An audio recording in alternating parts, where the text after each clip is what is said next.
அல்லேலூயா. ஒரு வசனத்தை வாசிக்கலாம். இன்றைக்கும் நம்முடைய வாழ்க்கையில் மனிதனுடைய எதிர்ப்புகள், அதாவது மனிதர்களுடைய பொறாமைகள், மனிதனுடைய எரிச்சல்கள், மனிதனுடைய ஆயுதங்கள், இன்னைக்கு கிறிஸ்தவ பிள்ளைகள், தேவ பிள்ளைகளுக்கு விரோதமாக மனிதர்கள் அதிகமாக போராடுறாங்க.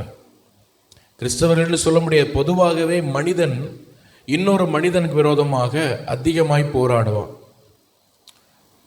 நிறைய பேர் இந்த உலகத்தில் மனித போராட்டங்களை சந்திச்சிருக்காங்க.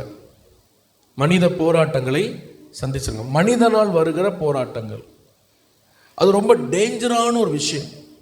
சத்துரு சில மனிதர்களை நம்முடைய வாழ்க்கைக்கு விரோதமாக ஆயத்தப்படுத்தி அவர்களை கொண்டு நம்முடைய வாழ்க்கையை அழிக்க அவன் முயற்சி பண்ணுவான். முதல்ல இந்த உலகத்தில் பிறந்த பிள்ளைகள் காயின், ஆபேல், அந்த காயினுடைய இருதயத்தை பிசாசு வஞ்சித்து தன்னுடைய சொந்த தம்பியை கொல்லும்படியான ஒரு காரியத்தை அவன் மனிதனை பயன்படுத்தி தான் பிசாசு செய்தான். காயின் மேல் இருக்கிற விலையேற பெற்ற சில காரியத்தை பார்த்து ஒரு மனிதனை அவனுடைய கையிலே எடுத்துக்கொண்டு அந்த மனிதனை வைத்து காயினை அவன் அழித்து போட்டான். இந்த உலகத்தில் அநேக காரியங்களை பிசாசு செய்யும்படியாக ஒரு தேவ பிள்ளைக்கு விரோதமாக ஒன்று நேரடியாக போராடுகிறான். ஆனால் ஒரு 50% மேலாக மற்ற மனிதர்களை வைத்துதான் ஒரு தேவ பிள்ளைக்கு விரோதமாய் போராடுகிறான். சிம்சோனை அழிக்கும்படியாக, அவன் மேல் இருக்கிற அபிஷேகத்தை அழிக்கும்படியாக அவன் எத்தனையோ பெண்களை கொண்டு வந்து முயற்சி பண்ணினான். கர்த்தருடைய கிருபை சிம்சோன் மேல் இருந்ததுனால சில காரியங்கள் அவன் வாழ்க்கை விட்டு விலகி போனது. ஆனாலும் கடைசியில் தெனினாள் என்ற ஒரு பெண்ணை வைத்துதான், அந்த மனிதனை வைத்து, அந்த மனுஷியை வைத்துதான் பிசாசு சிம்சோனுடைய அபிஷேகத்தை அழித்தான். ஹல்லேலூயா, ஹல்லேலூயா. இயேசுவை 3.5 வருஷம் உண்மையாய் பின்பற்றின, இயேசுவை நேசித்து, இயேசு ஒரு மேசியா, இயேசுதான் இந்த உலகத்துக்கு இரட்சகர் என்று கண்டுகொண்ட வெகு குட்டி கூட்டத்தில் இருந்தவன் தான் இந்த யூதாஸ் காரியோத்து. இயேசு அந்த உலகத்தில் வாழ்ந்த நாட்களில் அநேகர் அவரை மேசியாவாக ஏற்றுக்கொள்ளலை. ஆனால் அந்த ஒரு சின்ன கூட்டம், எண்ணிக்கைக்கு உள்ள ஒரு சின்ன கூட்டம் இயேசுவை மேசியாவாக கண்டு கொண்டது. அந்த கூட்டத்தில் இருந்தவன் தான் யூதாஸ் காரியோத்து. அந்த யூதாஸ் காரியத்தை வஞ்சிக்கும்படியாக சில மனிதர்களை பிசாசு கையில் எடுத்து பயன்படுத்தி தந்திரமாய் யூதாஸை அழித்து போட்டான். கேட்கிற அருமையான தேவ பிள்ளைகளை, நம்முடைய வாழ்க்கையை அழிக்கும்படியாக, இல்லைன்னா கீழே கொண்டு வரும்படியாக சத்துரு சில மனிதர்களை இந்த நாட்களிலே அவன் பயன்படுத்தி கொண்டிருக்கிறான். சில மனித எதிர்ப்புகளை நீங்க சந்தித்து கொண்டிருக்கலாம். இவங்க ஏன் எனக்கு விரோதமா இப்படி பண்றாங்க? இவங்களுக்கு நான் என்ன துரோகம் பண்ணேன்? இவங்க ஏன் எனக்கு விரோதமா இப்படி பேசுறாங்க? ஆபீஸ்ல நான் வேலை செய்யற இடத்துல ஏன் எனக்கு விரோதமா இவங்க இப்படி செயல்படுறாங்க? இவங்களுக்கு விரோதமா நான் எந்த தீமையும் செய்யலையே. நான் படிக்கிற இடத்துல ஏன் எனக்கு விரோதமா இப்படி தீமைகளை செய்கிறார்கள் என்று சொல்லி நீங்கள் ஒருவேளை யோசித்து கொண்டிருக்கலாம். உங்கள் வீட்டுக்கு, உங்கள் வீட்டாரே சில நேரங்களில் உங்களுக்கு விரோதமாக சில காரியங்களை செய்யலாம். ஹல்லேலூயா. உன்னுடைய நண்பனே ஒருவேளை உனக்கு விரோதமாக சில பொறாமையினால் உன்னோடு கூட இருந்து கொண்டு, உன்னோட பழகி, உங்களோட இருந்து நல்லவன் போல அவன் நடித்து உங்களை ஏமாற்றலாம். சத்துரு திடீரென்று அந்த நண்பனை உங்களுக்கு விரோதமாய் அவன் பயன்படுத்தலாம். உங்க வாழ்க்கையை அழிக்கும்படியாய் அவன் பயன்படுத்தலாம். ஹல்லேலூயா. சில பேருக்கு சில மனைவிமாரை, கணவரை அழிக்க வேண்டும் என்று சொல்லி இந்த நாட்களில் அப்படிப்பட்ட பொல்லாத காலம் இந்த காலம். மனிதர்களை வைத்து நம்முடைய வாழ்க்கையை அழிக்க சத்துரு இந்த நாட்களிலே போராடி கொண்டிருக்கிறான். உங்களுடைய வாழ்க்கையிலே குறித்து அவனுக்கு ஒரு நோக்கம் தெரிந்து விட்டது. நீங்க ஆண்டவருடைய கரத்தில் ஏதோ ஒரு காரியத்தில் பயன்பட போறீங்க என்று அறிந்தால் அவன் ஒன்று நேரடியாய் போராடுவான், முக்காவாசி நேரம் சில மனிதர்களை வைத்துதான் உங்க வாழ்க்கைக்கு விரோதமாய் வந்து அவன் உங்களை அழிக்க பார்ப்பான். வேதத்திலே யோசேப்பு என்ற ஒரு மனுஷனை குறித்து பார்க்கிறோம். அவனுக்கு விரோதமாய் 11 சகோதரர்கள் அவனை எதிர்த்தார்கள். அவன் மேல் இருக்கிற தரிசனம் அன்னைக்கு உங்க அப்பாவுக்கு சிரிப்பா இருந்தது. அவன் மேல் இருந்த தரிசனம் அவனுடைய கூட பிறந்த அவங்க அண்ணன்மார்களுக்கு ரொம்ப கேலியா இருந்தது. அவருடைய தாய் தகப்பன்மாருக்கு இவன் என்ன சின்ன பையன், இவனை எல்லாரும் வணங்குறோன்னு, இவன் என்ன சொப்பனை பார்க்குறான்னு சொல்லி ரொம்ப அற்பமாக நினைச்சாங்க. ஆனால் சத்ரு அதை அற்பமாக நினைக்கல. பிசாசுக்கு தெரியும் சொப்பனத்தை கொடுத்தவர் நிறைவேற்ற வல்லவர். ஹல்லேலூயா. பிசாசு கண்டுபிடிச்சிட்டான், ஆண்டவர் யோசேப்பை கொண்டு ஏதோ செய்ய போகிறார். இவன் தன்னுடைய சொப்பனத்தை தன்னுடைய தகப்பனுக்கும் தன்னுடைய சகோதரனுக்கும் தாய்க்கும் சொல்லும் பொழுது சத்ரு அதை கேட்டு விட்டான். இவனை அழிக்கணும், இவனை விட்டுறப்படாது, இவன் சாதாரண ஆள் கிடையாது, இவன் மேலே ஒரு அபிஷேகம் இருக்கு, இவன் மேலே ஒரு அக்கனி இருக்கிறது. சத்ரு அதை பார்த்து விட்டான். நிறைய நேரங்களில் நம்மளை குறித்து நமக்கே வெளிப்பாடு இருக்காது, ஆனால் சத்ருக்கு ரொம்ப வெளிப்பாடு இருக்கும். ஹல்லேலூயா. நம்மளை ரொம்ப சாதாரணமாக நினச்சிட்டு இருப்போம், ஆனால் அவனுக்கு தெரியும் நம்ம மேலே இருக்கிற அனாயிண்டிங் எவ்வளோ பெருசு, நம்ம மேலே இருக்கிற அபிஷேகம் எவ்வளோ பெருசு, நம்ம ஆராதிக்கிற தேவன் எவ்வளோ பெரியவர் நமக்கு தெரியுதோ இல்லையோ அவனுக்கு சொல்லுங்க நல்லாவே தெரியும். நல்லாவே தெரியும். நீங்கள் எப்படிப்பட்ட ஒரு ஆயுதமாய் கர்த்தருடைய கரத்தில் பயன்பட போறீங்கன்னு அவனுக்கு நல்லாவே தெரியும். ஏன் பாஸ்டர் எனக்கு இவ்வளோ போராட்டம், ஏன் எனக்கு இவ்வளோ கஷ்டம், அவனுக்கு தெரியும் உங்கள் மேலே இருக்கிற அபிஷேகம் என்ன, உங்களை கொண்டு ஆண்டவர் என்ன செய்ய போகிறார். 11 சகோதரர்களை வைத்து அவனை கொல்ல முயற்சி பண்ணினான். ஆனால் யோசேப்போ அவனுடைய வில் உறுதியாய் நின்றது என்று வேதம் சொல்கிறது. ஒரு அல்லேலூயா சொல்லுங்க. ஹல்லேலூயா. இயேசு இந்த பூமியில வாழ்ந்த நாட்களில் அநேக மனித சத்துருக்களை சந்தித்தார். அவர் என்ன செய்தாலும் குற்றம் கண்டுபிடித்தாங்க. அவர் நின்னா குற்றம், நடந்தா குற்றம், படுத்தா குற்றம், ஒருத்தனை குணமாக்கினா குற்றம். ஹல்லேலூயா. இயேசு ஆனாலும் அவரும் சற்று சலித்தவர் கிடையாது. அவரும் ஒரு தேவாலயத்துக்கு போகிறார்.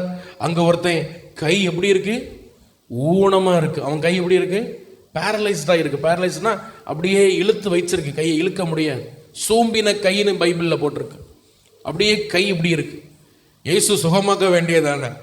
அவங்க அந்த ஆட்களை பார்த்து கேட்கிறார், ஓய்வு நாளில் சுகமாக்குறது நீங்க என்ன நினைக்கிறீங்க அப்படின்னு கேட்கிறார். ஹல்லேலூயா. அவனுங்களுக்கு ஒன்றும் சொல்ல முடியல. ஆண்டவர் ஓய்வு நாளில் அவன் சுகமாக்கினார். அதனால அவருக்கு விரோதமாக எவ்வளவோ காரியங்களை செய்தார்கள். கடைசியில் அவர் சிலுவையில் அடிக்கிற வரைக்கும் அந்த சத்துருக்கள் போராடினார்கள். ஹல்லேலூயா. தாவீதை விரோதமாக எத்தனையோ மனித சத்துருக்கள் போராடினார்கள். ஆனால் தாவீது ஜெயம் பெற்றார். ஹல்லேலூயா. இயேசு ஜெயம் பெற்றார். யோசேப்பு ஜெயம் பெற்றார். எப்படி இவர்கள் ஜெயித்தார்கள்? பவுலுக்கு விரோதமாக எத்தனையோ மனிதர்கள்.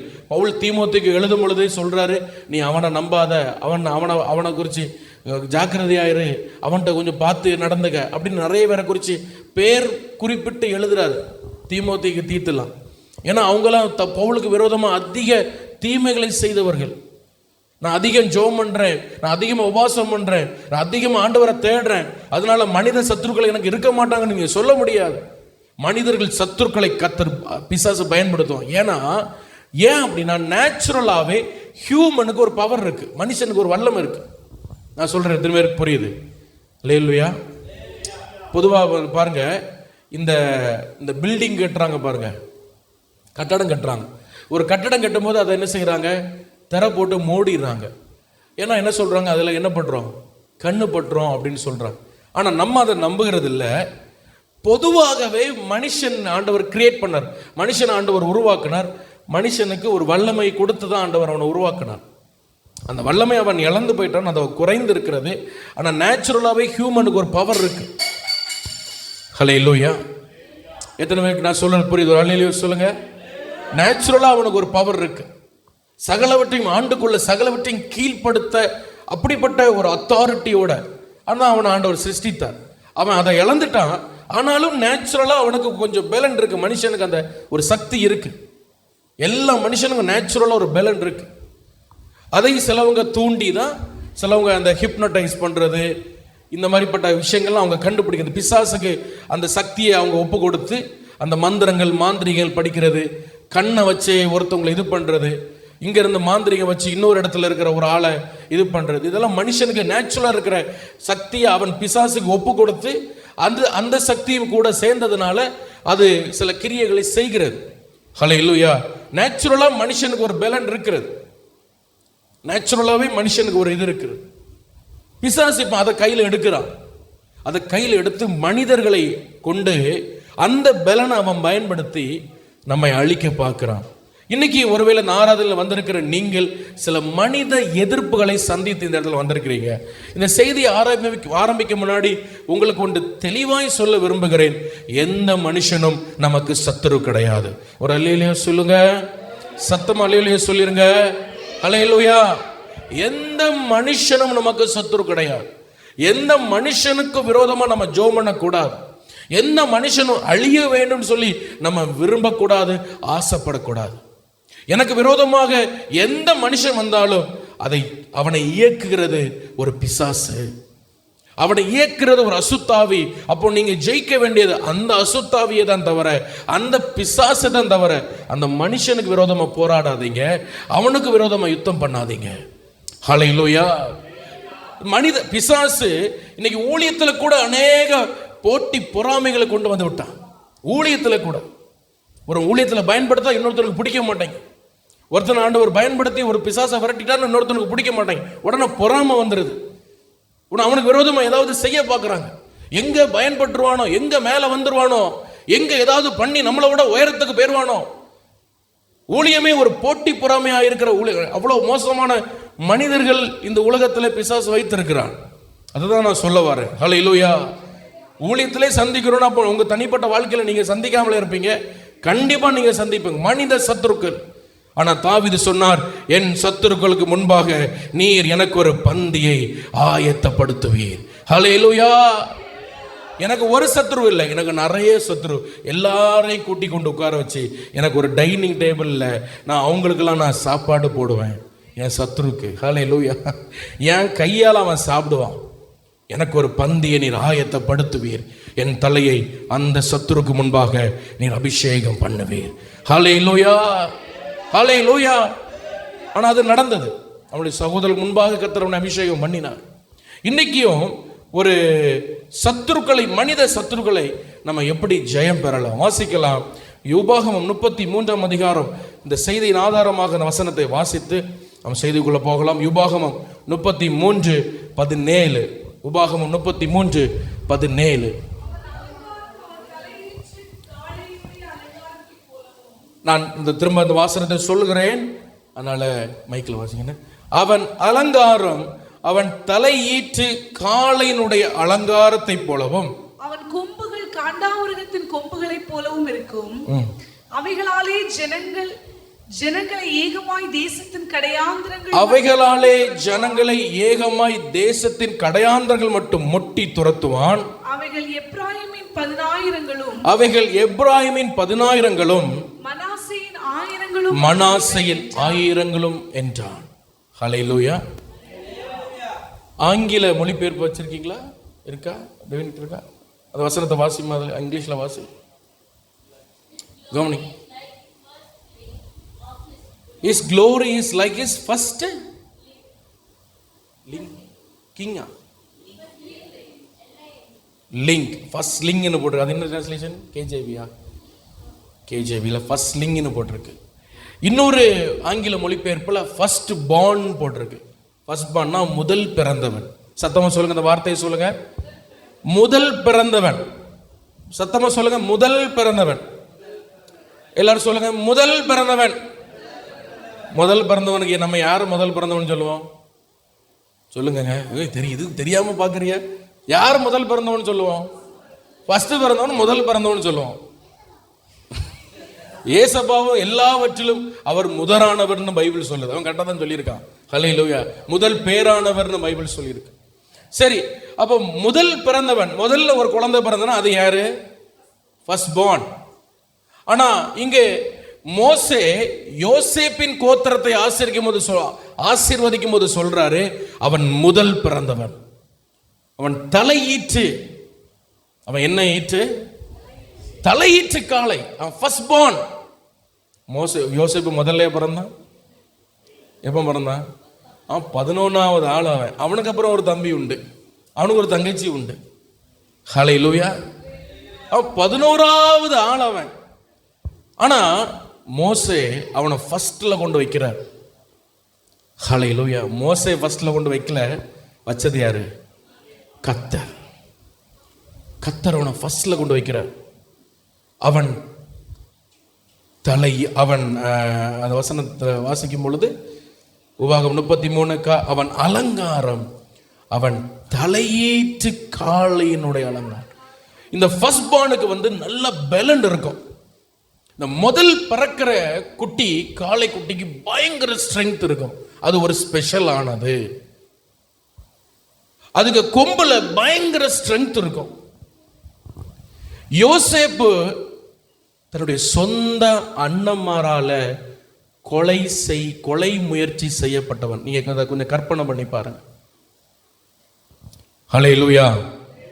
சொந்த அண்ணன்மாரு வீட்டை விட்டு துரத்தலைங்க, வீட்டை விட்டு துரத்தல.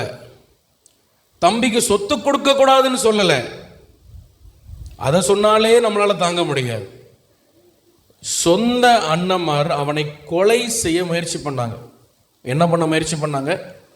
கொலை செய்ய முயற்சி பண்ணாங்க.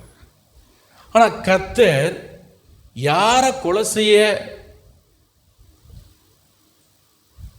இவங்க முயற்சி பண்ணாங்களோ அந்த ஆள்கிட்டயே போய் சாப்பாட்டுக்கு நிக்கிற மாதிரி ஆண்டவர் வச்சுட்டார்.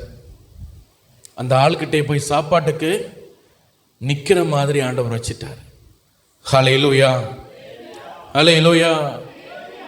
அதனாலதான் ஒரு தேவ மனுஷன் சொன்னார், யாக்கோபு முதல் ஆண்டவர்கிட்ட பிரேயர் பண்ணும் பொழுது என்ன ஜெபம் பண்ணார் தெரியுமா? எசப்பா, எனக்கு அண்டண்டைக்குள்ள ஆகாரம் எனக்கு வேணும். அவர் முதல்ல ஜெபம் பண்ணும்போது என்ன ஜெபம் பண்ணாரு? யாக்கோபு என்ன ஜெபம் பண்ணாரு? யாக்கோபு அந்த வனாந்திரத்தில் ஜெபம் பண்ணும் பொழுது, எனக்கு அன்னைக்குள்ள சாப்பாடு நீங்க தந்தா போதும். ஆனா ஆண்டவர் அவனுடைய சந்ததியை ஆசீர்வதிச்சு யாக்கோபு உட்கார்ந்து பார்த்துட்டு இருக்கிறாரு. யோசேப்பு மற்றவர்களுக்கு வாரி வாரி ஆகாரத்தை கொடுக்கிறார். எப்படி ஆண்டவர் ஆசீர்வதிச்சிருக்காரு பாருங்க அந்த ஜெனரேஷனை. யாக்கோபு உட்கார்ந்து பார்த்துக்கிட்டே இருக்கிறாரு. பிள்ளை என்ன பண்றாரு? அள்ளி அள்ளி ஆகாரத்தை கொடுக்கிறாரு. இதான் நம்ம ஆராதிக்கிற கர்த்தர். ஹல்லேலூயா. நாம் உண்மையா இருந்தால் நம்முடைய சந்ததிகளை நம்ம கற்பனை பண்ணி பார்க்க முடியாத உயரத்துக்கு கொண்டு போகிற ஜீவனுள்ள தேவன். ஹல்லேலூயா. அப்போ அவனை ஆண்டவர் அப்படி பிளஸ் பண்ணி அவனை ஃபர்ஸ்ட் பார்னா ஆண்டவர் ஆக்கிட்டார். அவன் முதல் பிறந்தவன் ஆக்கிட்டார். ஏன் முதல் பிறந்தவன் ஆக்கினார்னா, முதல் பிறந்தவனுக்கு தான் 2 சொத்து. முதல் பிறந்தவனுக்கு என்ன சொத்து சொல்லுங்க? அப்பா கிட்ட இருந்து 2 மடங்கு கிடைக்கும். முதல் பிறந்தவனுக்கு அப்பா கிட்ட இருந்து 2 மடங்கு கிடைக்கும். சரி, இப்போ நான் ஒரு கேள்வி கேட்கிறேன். கானான் தேசத்துல எத்தனை கோத்திரம்? 12. யார் சொன்னா? Very good. கெவின் என்ன சொன்னாங்களா? Very good. 12 கோத்திரம். எத்தனை கோத்திரம்? 12 கோத்திரம். அந்த 12 கோத்திரத்துல 2 பங்கு, 2 கோத்திரம் யாருக்கு போனோம்னா, முதல் பிறந்த ரூபனுக்கு தான் போனோம். முதல் பிறந்த யாருக்கு போனோம் சொல்லுங்க, சத்தமா சொல்லுங்க. ரூபனுக்கு தான் 2 கோத்திரம் கொடுக்கணும். 2 கோத்திரம் இடங்கள். ஒரு கோத்திரத்துக்கு இவ்வளோ இடம், அடுத்த கோத்திரத்துக்கு அவ்வளோ இடம். இப்போ நான் உங்களுக்கு புரியுற மாதிரி சொல்றேனே. இப்போ இந்த ராமந்தண்டலம் ஃபுல்லாக காணான்னு வச்சுக்கோங்க, இமேஜின் பண்ணிக்கோங்க. இதை பங்கிடுறாங்க, 12 பேருக்கு பங்கிடுறோம். அப்படி நீங்கள் மனசில் வச்சுக்கோங்க. 12 பேருக்கு பங்கிடும் பொழுது இந்த லேண்ட் யாருக்கு? முதல் பிறந்த ரூபனுக்கு. இந்த லேண்ட் யாருக்கு? 2வது பிறந்த சிமியோனுக்கு. அந்த லேண்ட் யாருக்கு? 3வது பிறந்த லேவி கிடையாது, யூதாவுக்கு. அப்படின்னு பிரிக்கிறான், ஒவ்வொரு லேண்டா பிரிக்கிறான். அப்போ முதல் பிறந்த ரூபனுக்கு எத்தனை கொடுக்கணும்? 2 லேண்ட் கொடுக்கணும். ஆனா அவனுக்கு 1 தான் கொடுத்துருக்கு. அவனுக்கு எத்தனை கொடுத்துருக்கு? 1 தான் கொடுத்துருக்கு. ஆனா யோசேப்புக்கு 2 கொடுத்துருக்கு. ஹல்லேலூயா, ஹல்லேலூயா. யோசேப்புக்கு எத்தனை கொடுத்துருக்கு? 2. எப்படி 2? யோசேப்புக்கு 2 பிள்ளைங்க. ஒருத்தன் பேர் எப்ராயிம், இன்னொரு பேர் மனாசே. இந்த 2 பேரையும் சொல்லுங்க, எப்ராயிம், மனாசே. அப்போ யோசேப்புக்கு வர வேண்டிய அந்த சொத்து முதல்ல யாருக்கு போகுது? எப்ராயிமுக்கு போகுது. இந்த 12 கோத்திரத்திலையும் ஒரு கோத்திரத்துக்கு மட்டும் இடமே கிடையாது. அவங்க யாருன்னா லேவி கோத்திரம். அவங்க யார் கோத்திரம்? லேவி கோத்திரம். அப்போ அந்த லேவி கோத்திரம் இடம் யாருக்கு போனோம்னா ரூபனுக்கு போனோம். ஆனா அது யோசேப்புக்கு பிள்ளையாகிய மனாசேக்கு போயிடுச்சு. ஹல்லேலூயா. அது யோசேப்புக்கு பிள்ளையாகிய மனாசேக்கு போயிடுச்சு. சிரிக்க கூடாது. இது ஏன் அப்படி போச்சு அப்படின்னா, கர்த்தர் யோசேப்பு கிட்ட சில விஷயங்களை பார்த்து, உண்மை தன்மையை பார்த்து கர்த்தர் அவனுக்கு கொடுத்த ஆசீர்வாதம். ஹல்லேலூயா. ரூபனுக்கு அந்த ஆசீர்வாதம் கிடைச்சிருக்கணும். ஆனா அவனுடைய மடத்தனத்தினால அவன் அதை இழந்து போனான். லேவிக்கு சிமியோனுக்கு கிடைச்சிருக்கணும், அவன் இழந்து போனான். இன்னும் அப்படி இருக்கிற எல்லாருக்கும் கிடைச்சிருக்கணும். எல்லாரும் ஒவ்வொரு தவறுகளை செய்து அதை இழந்து போனார்கள். யோசேப்புக்கு கடைசியில் அந்த பிளெஸ்ஸிங் வந்து அவனுக்கு அமைஞ்சது. அவனை ஆண்டவர் முதல் பலனாக்கினார். ஹல்லேலூயா, ஹல்லேலூயா. கர்த்தர் அவனுக்கு 2 கோத்திரம் கொடுத்து அவனை பிளஸ் பண்ணார். இதுலயும் ஆச்சரியம் என்னன்னா, ஆண்டவர் அவனை எப்ராயிமை ஆண்டவர் தலை சிறந்தவனாய் மாற்றினார். ஹல்லேலூயா, ஹல்லேலூயா. என்ன நடக்குது அதுல நீங்க பார்த்தீங்கன்னு சொன்னா, பைபிள்ல நீங்க வாசிக்கலாம். இப்போ யாக்கோபுக்கு ரொம்ப வயசாச்சு. யாக்கோபுக்கு என்ன ஆச்சு? ரொம்ப வயசாச்சு. 2 பேர் வாமா, 2 பேர் வாமா, 2 பேர் வா, இங்க முன்னாடி வா. யோசேப்புக்கு ரொம்ப வயசாச்சு. வா, 2 பேர் வா, வா, ஓடி ஓடி வா. இவன் கிப்ஸா ஓடி வா, இவன் ஓடி வா, 2 பேரும் ஓடி வா. சரி, முன்னாடி வா, இங்கே வா, இங்கே வா. இதில் நில்லு. ஒரு சின்ன ஒரு சம்பவம், பைபிளில் இருக்கிற சம்பவம் உங்களுக்கு நான் சொல்லிடுறேன். சரியா? சொல்லிட்டு ஒரே நிமிஷம் வெயிட் பண்ணுங்க.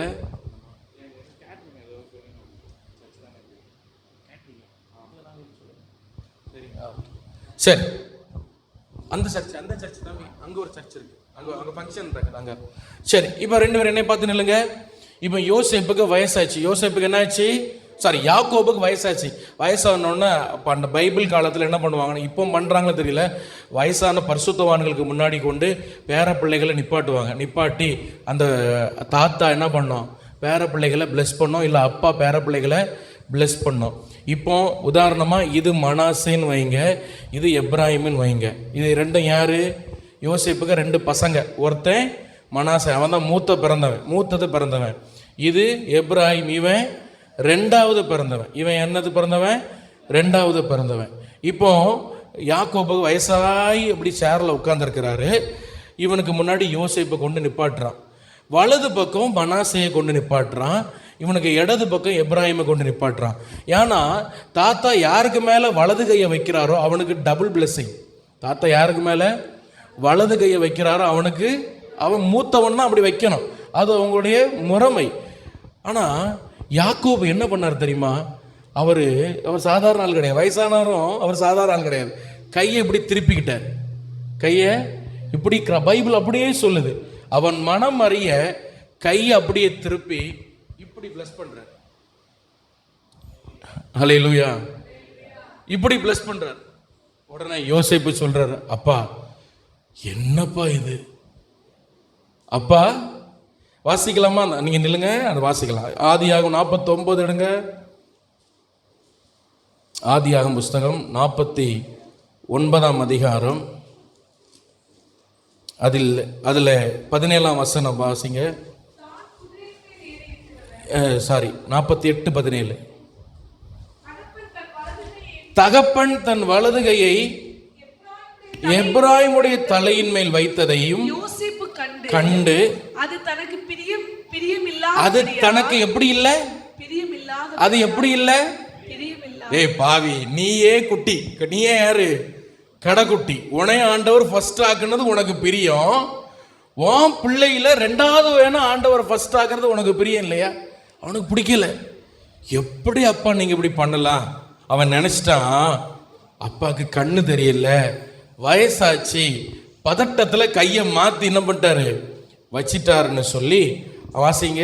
எப்ராயிமுடைய தலையின் மேல் இருந்த தன் தகப்பனுடைய கையை மனாசேயுடைய தலையின் மேல் வைக்கும்படிக்கு எடுக்கிறான். கை என்ன பண்றான்? எடுக்கிறான். ஆனா தாத்தா விடல கைய. தாத்தா வச்சதுமாக்கி வச்சிருக்காரு. என் தகப்பனே அப்படி இல்ல, இவன் மூத்தவன், இவனுடைய தலையின் மேல் உம்முடைய கையை வைக்க வேண்டும் என்றார். இவன் கையை எப்படி வச்சிருக்கிறான்? யோசேப்பு வந்து சொல்றான், இல்ல அப்பா கையை எடுத்து மாத்தி வைங்க.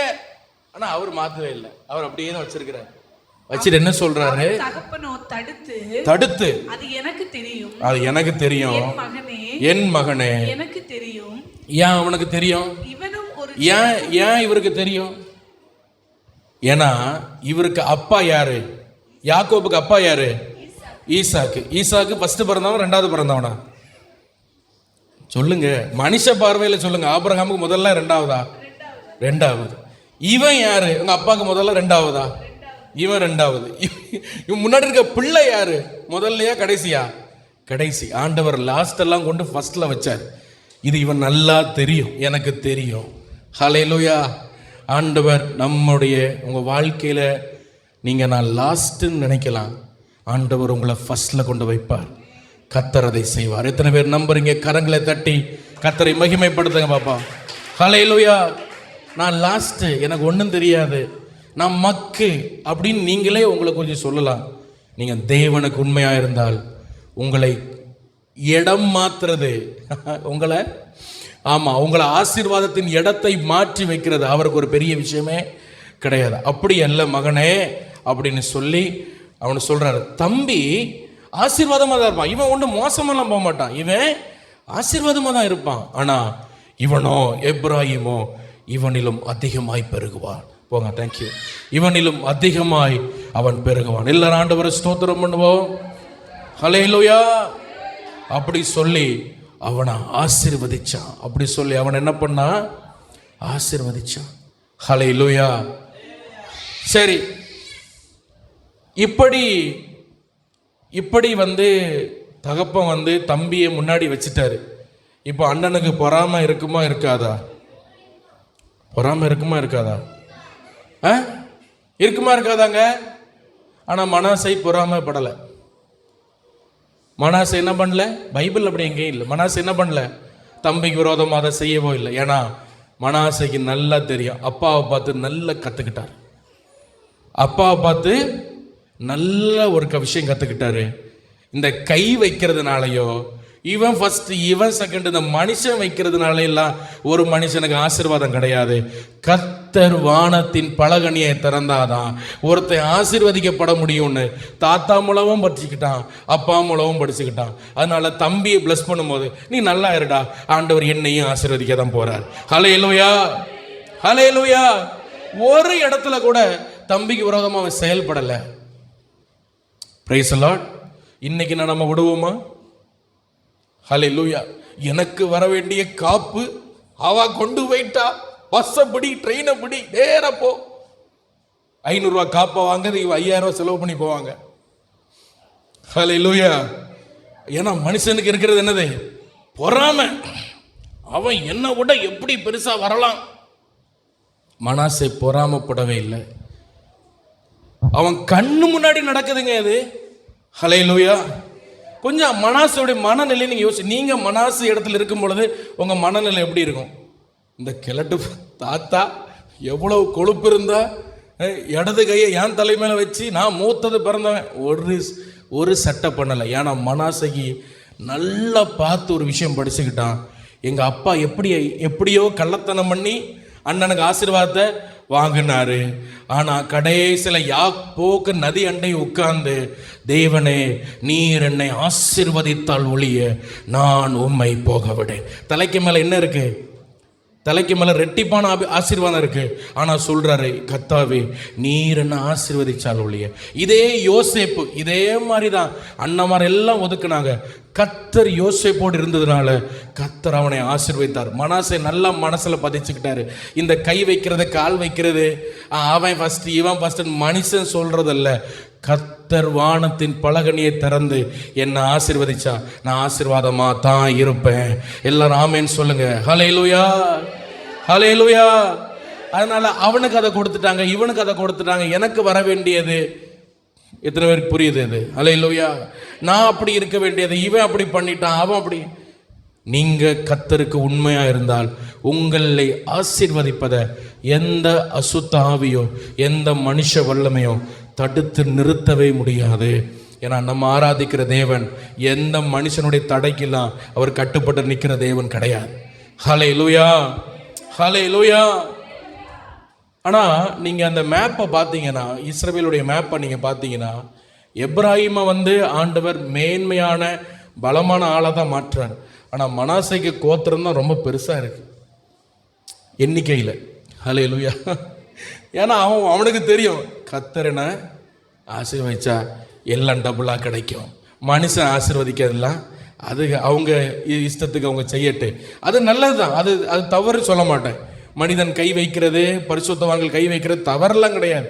அது அது நன்மையானதான், சரியானதுதான். ஆனால் அது மட்டும் ஆசீர்வாதம் போதும் அப்படி இல்லை. ஹல்லேலூயா. எத்தனை பேர் என்ன கவனிக்கிறீங்க? ஆமென் சொல்லுங்க.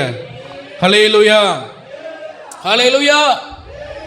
அதுபோல நான் உங்க தலையில கை வைக்கிறது இல்லை, இன்னொரு ஊழியக்காரங்க உங்க தலையில கை வைக்கிறது உங்களுக்கு ஆசீர்வாதம் தான். அது ஆசீர்வாதம் இல்லைன்னு சொல்ல மாட்டேன். ஆனால் அது மட்டும் ஆசீர்வாதம் நினைக்கப்படாது. அது மட்டும் ஆசீர்வாதம்னு நான் அன்னைக்கு மோகன் சிலாசர் கூட்டத்துக்கு போனேன், அவர் என்னை கூப்பிட்டு தலையில கையை வச்சு 2 ஆட்டாட்டிட்டார். உடனே நம்ம வாழ்க்கை உண்மையா இருந்தால் கர்த்தருடைய கரம் நம்ம மேல வைக்கப்படும். ஹல்லேலூயா. அது எந்த மனித கரத்தை விட மேன்மையான ஒரு கரம். ஆமென் சொல்லுங்க. ஹல்லேலூயா. அதனால இந்த மாதிரிப்பட்ட விஷயத்துக்கு நீங்க ஆண்டவருக்கு பிரியாம வாழலை, நீங்க பரிசுத்தமா இல்லை, நீங்க உங்களை ஒப்பு கொடுத்து வாழலைன்னா, நான் என்னதான் உங்க தலையில கை வச்சு என்னதான் ஜெபம் பண்ணாலும் தப்பா எடுத்துக்காதீங்க, ஆண்டவர் உங்களை ஆசீர்வதிக்க முடியாது. God cannot bless you. நான் இல்லை, எந்த பெரிய ஊழியக்காரனாலும் சரிதான், அது பெண்ணிகனானாலும் சரிதான், யாரானாலும் சரிதான். Praise the Lord. ஹல்லேலூயா. கர்த்தர் உங்களை ஆசீர்வதிக்கணும்னா கர்த்தர் உங்களிடத்துல சில காரியங்களை பார்க்க வேண்டும். அதுதான் நம்ம இன்னைக்கு பார்க்க போறோம். ஆமென், ஆமென் சொல்லுங்க. ஹல்லேலூயா. கர்த்தர் உங்களை ஆசீர்வதிக்க கர்த்தர் உங்களிடத்தில் சில கிரியைகளை, காரியங்களை பார்த்தால் தானாக ஆசீர்வாதம் வரும். சத்தமா சொல்லுங்க. தானா வரும், தானா வரும் சொல்லுங்க. தானா வரும். ஹல்லேலூயா. முதல்ல என்னன்னு பார்த்துடலாமா? என்னாகமம் 23:22 வாசிங்க. ஆண்டவர் எப்படி இந்த யோசேப்பை ஆசீர்வதித்தார்? தேவன் அவர்களை எகிப்திலிருந்து புறப்பட பண்ணினார். காண்டா மிருகத்துக்கு ஒத்த பலன் அவர்களிடத்தில் உண்டு. ஹல்லேலூயா. ஸோ முதல்ல ஆண்டவர் உங்களை ஆசீர்வதிக்கணும் அப்படின்னா உங்களுக்கு தேவை, நான் வாசிச்சது என்னாகமம் 23:22 சரியா? சரி. ஆண்டவர் உங்களை ஆசீர்வதிக்கணும்னா உங்களுக்குள்ள இருக்க வேண்டியது ஒரு பலன். ஆமென் சொல்லுங்க. ஒரு பலன். எல்லாரும் இந்த வார்த்தையை சொல்லுங்க. பலன். சின்ன பிள்ளைகளும் சொல்லுங்க பலன். பலன்னா என்னது? நீ எலும்பி உட்காரு, ஸ்ட்ரெங்க்னு படுத்திருக்க, எலும்பி உட்காரு. பெலன்னா என்னதுமா? பெலன்னா இப்போ நீங்கள் ரொம்ப டயர்டாக இருக்கீங்க, ஒரு குளுக்கோஸ் கலக்கி குடிச்சோன்னா ஒரு தெம்பு வரும், இல்லை ஏதோ ஒரு ஆகாரம் சாப்பிட்டோன்னா உங்களுக்கு ஒரு ஆரோக்கியம் வரும். இது சரீரத்தில் இருக்கிற பெலன். கர்த்தர் உங்களை ஆசீர்வதிக்க உங்கள் ஆவியில் ஒரு பெலன் இருக்கணும். உங்கள் ஆவியில் என்ன இருக்கணும்?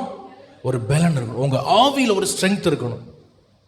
எந்த மனுஷன் உங்களுக்கு விரோதமாக போராடட்டும், உங்க ஆவியில் அந்த ஸ்ட்ரென்த் இருந்துன்னா உங்களை ஆசீர்வதிப்பதை எந்த மனுஷனாலும் தடுக்க முடியாது.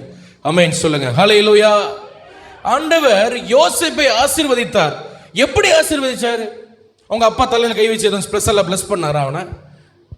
இல்ல வானத்திலிருந்து ஏதாவது பொத்துன்னு வந்து மண்டையில வந்து விழுந்ததா? ஒண்ணு இல்ல.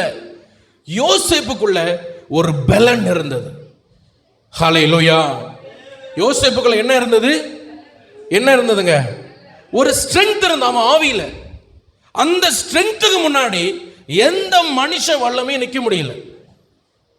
ஹல்லேலூயா. இவனை பிடிச்சாங்க, குடியில தூக்கி போட்டாங்க, இவனை கட்டி அடிமையா காசுக்கு வித்தாங்க. இவன் அங்க போய் கடந்து அழுக்கு தரையை தூத்துக்கிட்டு ஒட்டடை அடிச்சுக்கிட்டு அழுக்கு ட்ரெஸ்ஸோட இருந்து கொண்டிருந்தான்.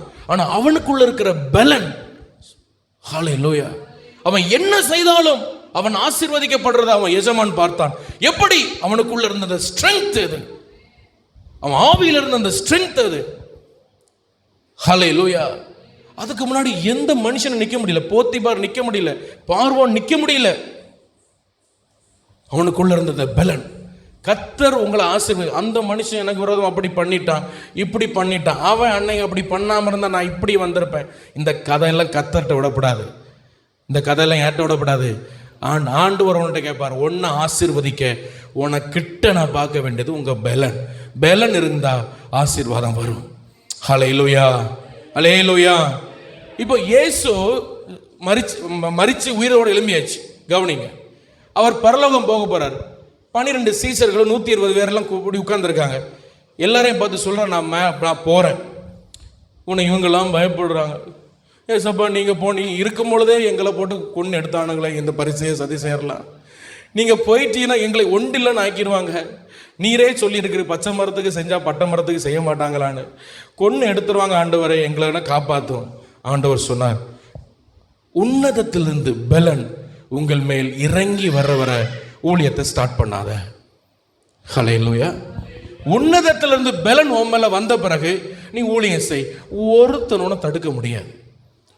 ஒரு சக்தி உங்க முன்னாடி நிக்க முடியாது. நடந்ததா இல்லையா? நடந்ததா? இன்னைக்கு 2000 வருஷம் ஆச்சு. இன்னைக்கும் பரிசுத்தாவின் பலனை எதிர்க்க ஒருத்தன் பிறந்ததும் கிடையாது, பிறக்க போறதும் கிடையாது. ஹல்லேலூயா. ஆண்டவருக்கு தெரியும் 12 பேரோ 2 பேரோ என்ன வேணும்? ஸ்ட்ரென்த் இருக்கணும். யோசேப்பினுடைய தலையீட்டில் அந்த ஸ்ட்ரென்த் இருந்தது. அவன் தேசத்தின் கடைமுனை மட்டும் எல்லா எதிரானவர்களையும் முட்டி துரத்தினான். உங்களுக்குள்ள பலன் இருக்குதா? ஆண்டவர் உங்களை ஆசீர்வதிக்கிறதுக்கு அந்த பிளான், இந்த பிளான், அதை பண்ண, இதெல்லாம் ரெண்டாவதுங்க. முதல்ல உங்களுக்குள்ள ஒரு பலன் வேணும். சத்தமா சொல்லுங்க, என்ன வேணும்? பலன். இந்த பலன் இல்லைன்னு வைங்க, நீங்க எவ்வளவு பெரிய ஞானவான்களா இங்க இருங்க, உங்களுக்கு எவ்வளவு திறமை இருக்கட்டும், சத்துருலாம் உங்களை தூக்கி சாப்பிட்டு போயிட்டே இருப்பான். அவனுக்கெல்லாம் நீங்க ஒரு பெரிய விஷயமே கிடையாது. சிம்சோனையே கவுத்தவன் நம்மளை கவுக்க முடியாதா? பிரைஸ் தி லார்ட், ஹல்லேலூயா. சிம்சோன் என்ன பண்ணான்னா, பால சிங்கத்தை என்ன பண்ணா, ஆட்டுக்குட்டியை போல. அதான் நேற்று ஒரு செய்தி கேட்ட அழகா சொன்னார். பால சிங்கம்னா நீங்க இங்க இந்த வண்டலூர்ல பாக்குறீங்களா, அந்த சிங்கம் கிடையாது. அது அன்னைக்கு நாங்க பார்க்க, அது சத்தம் போட முடியாம ஏப்பம் விட்டுட்டு இருக்கு. அதெல்லாம் பால சிங்கம்னா தலையிலிருந்து இங்க பேக் வர முட்டிக்கிருக்கான். அது நடந்து வந்தா அப்படி சிங்கம் அப்படி இப்படி நடக்கும். அது வாயை திறந்து 2 மனுஷனை ஒரே அடியா விழுங்கக்கூடிய பலன் அதுக்கு இருந்து. 110 கிலோமீட்டர் வேகத்துல கூட அது ஓடுமா, அவ்வளவு ஸ்பீட் அதுக்கு இருக்குமா. பிரைஸ் தி லார்ட், ஹல்லேலூயா. பால சிங்கம், அது ஆட்டுக்குட்டி. அவன் பார்வைக்கு அது ஆட்டுக்குட்டி மாதிரி இருந்தது. அப்படிப்பட்ட சிம்சோனை விழுந்து போனா. ஏன்னா சரீரத்துல பலன் இருக்கு, எங்க பலன் இல்லை, ஆவியில இல்லை. சிம்சோனுக்கு விழுந்து போனதுக்கு அவன் தென்னினாலெல்லாம் காரணம் சொல்லக்கூடாது. தென்னினால தான் அப்படி பண்ணிட்டான், அதெல்லாம் இல்லை. அவன்கிட்ட பலன் இல்லை. அப்போ கர்த்தர் உங்களை ஆசீர்வதிக்கணும்னா உங்களுக்கு என்ன வேணும்? பலன். அப்போ நீங்க எதில் கவனம் செலுத்தணும்? ஆண்டவரே, எனக்கு விரோதமாய் ஒருத்தன் மந்திரவாதம் பண்ணிட்டான், அவனுடைய குடும்பத்தை இல்லாமல் ஆக்குவீராக. அப்படியே கியர் போடுவாங்க நம்ம ஆட்கள் ஜெபத்தில் உட்காந்து. அதெல்லாம் விட்டுட்டு நீங்கள் என்ன பண்ணுங்க, நீங்கள் பலப்படுங்க. ஹல்லேலூயா. ஆங்கிலத்தில் என்ன போட்டிருக்கு தெரியுமா? அந்த என்னாகும் 23:22 காண்டா மிருகத்துக்கு ஒத்த ஸ்பீடுன்னு போட்டிருக்கு, வேகம். அந்த மிருகம் நமக்கு காண்டா மிருகம் நமக்கு புரிகிறதுக்காக போட்டிருக்காங்க. ஆக்சுவலாக நான் அது உங்களுக்கு சொல்லி கொடுத்துறேன். வேற ஒரு மிருகம், அது குதிரை போல வேகமாக ஓடுகிற ஒரு மிருகம். அது அந்த ஸ்பீடு அவங்கள்ட்ட இருக்குமா? அந்த ஸ்பீடுக்கு முன்னாடி கண்ணை தட்டி முழிக்கவங்கள எல்லாம் நடந்து முடிஞ்சிடும். உங்க சத்ரு, மனித சத்ருக்கு முன்னாடி எல்லாம் நீங்க பயப்படாதீங்க, நீங்க பலப்படுங்க. ஹல்லேலூயா. நீங்க பலப்படுங்க. சத்ரு உங்களுக்கு விரோதமாய், பிசாசு எந்த மனுஷனையும் உங்களுக்கு விரோதமா பயன்படுத்தட்டும், நீங்க உங்களுக்குள்ள அந்த வேகம், அந்த பலன் இருந்தால் நீங்க கண்டிப்பாக எகிப்தின் ஆவிகளை ஜெயம் எடுக்க முடியும். ஹல்லேலூயா, ஹல்லேலூயா. உங்களுக்குள்ள அந்த ஆவியின் பலன் வேணும். பரிசுத்த ஆவி உங்களிடத்தில் வரும்பொழுது நீங்கள் பலன் அடைவீர்கள். அந்த பலன் உங்களுக்கு வேணும். ஆமென் சொல்லுங்க. ஹல்லேலூயா. இரண்டாவது உபாகமம் 33 அதிகாரம் 16 வசனம் வாசிங்க. நம்ம 17 வாசிச்சோம், 16 வாசிங்க.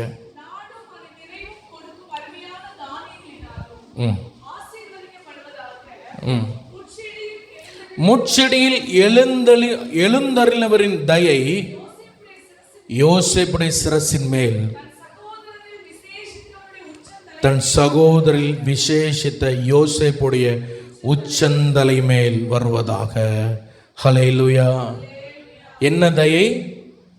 முட்செடியில எழும்பினவருடைய தயை. எல்லாம் சத்தமா சொல்லுங்க. முட்செடியில் எழும்பினவருடைய தயை. ஹல்லேலூயா. முட்செடியில என்ன நடந்தது வாசிக்கலாமா? யாத்ராகமத்தின் புஸ்தகத்தை எடுங்க. யாத்ராகமம் புஸ்தகம் 3 அதிகாரத்தில் முதல் வசனத்தை வாசிங்க. முதல் 2 வசனத்தை வாசிங்க. மோசே மீதியான் தேசத்து ஆசாரியனா இருந்த மாமனாகிய எத்ரோவின் ஆடுகளை மேய்த்து வந்தான். அவன் ஆடுகளை வனாந்திரத்தின் பிற்புறத்திலே ஓட்டி தேவ பர்வதமாகிய ஓரேப் மட்டும் வந்தான். அங்கே கர்த்தருடைய தூதனானவர் அங்கே யார் முட்செடியில் நடுவில் தோன்றினார்? கர்த்தருடைய தூதனானவர் ஒரு முட்செடியின் நடுவிலிருந்து உண்டான அக்கினி ஜுவாலையில் என்று அவனுக்கு தரிசனமானார். அவன் உற்று பார்த்தான். முட்செடி அக்கினியால் ஜுவாலித்து எரிந்தும் அது வெந்து போகாமல் இருந்தது. ஹல்லேலூயா. முட்செடி என்ன ஆகல? முட்செடி என்ன செய்யுது? எரியுது. முட்செடி என்ன செய்யுதுங்க? இப்போ ஒரு செடி இங்கே இருக்கு, நீங்க எரிக்கிறீங்க, கொஞ்ச நேரத்தில் என்ன ஆயிரும்? எரிஞ்சு புஷ்பமா, என்னது புஷ்பம் இல்லை பஸ்பமா போயிடும், அப்படிதானே? ஆனா இந்த செடி என்ன செய்யல? இந்த செடி என்ன செய்யல? வெந்து போகல. காரணம் என்னன்னா, அதுல வந்தது இயேசு, அவருடைய தயவு, அவருடைய தயவு. ஹல்லேலூயா, ஹல்லேலூயா. சோ தேவ பிள்ளைகள், நீங்க சத்துருக்களை எதிர்க்கணும். உங்களுக்கு விரோதமாக மனித சத்துருக்கள் எதிர்க்கிறாங்க, இவங்களை ஜெயிக்கணும்னா ரெண்டாவது உங்களுக்கு தேவை ஒரு தேவனுடைய தயவு உங்களுக்கு வேணும். ஒரு தேவனுடைய தயவு உங்க மேல இருந்துன்னா எந்த வல்லமையும் உங்களை எரித்து உங்களை அணைக்கலாம் முடியாது, உங்களை சாம்பலாக்க முடியாது. ஏன்னா உங்க மேல என்ன இருக்குன்னா தேவ தயவு. தேவ தயவு வேணும் உங்களுக்கு. ஹல்லேலூயா. தேவ தயவுனா என்ன? ஆண்டவர் உங்களை பார்க்கும் பொழுது பூரிப்படையணும், சந்தோஷம் அடையணும். அப்போ சந்தோஷம் அடையும் பொழுது உங்க மேல என்ன வரும்னா ஒரு தயவு வரும். ஆமென். ஹல்லேலூயா. எஃப்ரனுக்கு வா, முடிவா. தயவுனா என்னன்னு சொல்றேன், வாங்க வா. ஒரு எக்ஸாம்பிள் தான்டா. சரி, நல்லா கவனிங்க. தேவ தயவுனா என்னென்ன சொல்றேன், கவனிக்கிறீங்களா? சின்ன பிள்ளைகள் விளையாடட்டுமா? நீங்க எங்க பாருங்க. இப்போ இவன் எனக்கு பிரியமில்லாத ஒரு சேட்டை பண்றான். என்ன பண்றான்? என் பிள்ளைதான், எனக்கு பிள்ளைதான். வானம் பூமி மாறினாலும் இது மாறாது. ஆமாவா இல்லையா? அது போல ஏசப்பாக்கு நீங்க பிள்ளைதான், அது மாறாது. நிறைய பேர் அதை பிள்ளைங்கிறத வச்சுக்கிட்டே எல்லா சேட்டையும் பண்ணுவாங்க. ஆனா இவன் எனக்கு பிடிக்காத ஒரு விஷயம் செய்யறான். அப்ப எனக்கு அவன் மேல ஒரு மன உருக்கம் வருமா, கோபம் வருமா? உடனே காதை பிடிச்சி அது எதனால வருது? அன்பு பிளஸ் ஒரு கோபம் அப்படின்னு வருது. இப்போ நான் ஒரு பொருள் அதை இந்த ரேக்கை கிளீன் பண்ணி ஒதுக்கிறமோனே அப்படின்னு சொல்றேன். அவன் சூப்பரா தொடச்சி நீட் பண்ணி அழகா வச்சுட்டான். நான் நினைக்கிறத விட சூப்பரா இருக்கு. இப்போ உடனே எனக்கு என்ன வரும்? அவன் மேல ஏற்கனவே ஒரு அன்பு இருக்கு, ஆனா ஒரு சந்தோஷம் வரும். என்ன வருங்க? நம்ம பிள்ளை இவ்வளோ அழகா பண்ணிட்டானா? பண்ணுவியாடா? பண்ணுவான். சரி, தேங்க்யூ, உட்கார். இப்போ என்ன வரும்? சந்தோஷம் வரும். அந்த சந்தோஷம் வரும் பொழுது தானா ஒரு இது வரும். அதுக்கு பேர் தான் அந்த தயவு. அதுக்கு பேர் தான் என்னது? அப்போ தேவன்கிட்ட இருந்து தயவு வரணும்னா நீங்க அவருக்கு பிள்ளை தான், ஆனா அவரை அப்படியே சந்தோஷப்படுத்துகிற அவர் இருதயத்தை அப்படியே ஒரு ஐஸ் வச்சு குளிர பண்ணுற மாதிரி ஒரு காரியத்தை நீங்கள் செஞ்சீங்கன்னா உங்கள் மேலே தயவு இறங்கும் பாருங்க. எந்த மனுஷ வல்லமை அதை எரிக்கவே முடியாது. ஹல்லேலூயா, ஹல்லேலூயா. ஸ்ட்விட் லிட்டில் நினைக்கிறேன், அப்படி ஒரு ஓட்ட பந்தய வீரர் நல்ல ஓடுவார். இப்போ இல்லை, முன்னாடி நடந்த பல வருஷங்கள் ஆச்சு. நல்லா ஓடுவார். 100 மீட்டர் தான் இவர் நல்ல ட்ரைனிங் எடுத்திருக்கிறார். 100 மீட்டர் ஓட்டப்பந்தயத்தில் சூப்பராக ஓடுவார். 100 மீட்டர் ஓட்டப்பந்தயத்தில் சூப்பராக ஓடுவார். அப்போ ஒரு நாள் ஒரு நாள் ஒரு ஓட்டப்பந்தயம் போட்டி நடக்குது, ஒலிம்பிக் போட்டி நடக்குது. இவங்க கோச் எல்லாம் சொல்றாங்க, நீ ஓடுற வேகத்துக்கு நீ தாண்டா ஜெயிப்ப, நீ சூப்பரா ஓடுறாடா, நீ தாண்டா ஜெயிப்பன்னு சொல்றாங்க. சரி, மேட்ச் என்னைக்குன்னு கேட்டா ஒரு ஞாயிற்றுக்கிழமை. மேட்ச் என்னைக்குன்னு கேட்டா ஞாயிற்றுக்கிழமை. உடனே இவர் சொல்லிட்டாராம் கோச்கிட்ட, கோச் நான் வரமாட்டேன், நான் சர்ச்சைக்கு போனோம். ஏன் வரமாட்டேன்? நான் சர்ச்சைக்கு போனேன். ஞாயிற்றுக்கிழமை கர்த்தருடைய நாள், நான் அதை நான் ஆண்டவர் தான் கொடுப்பேன்.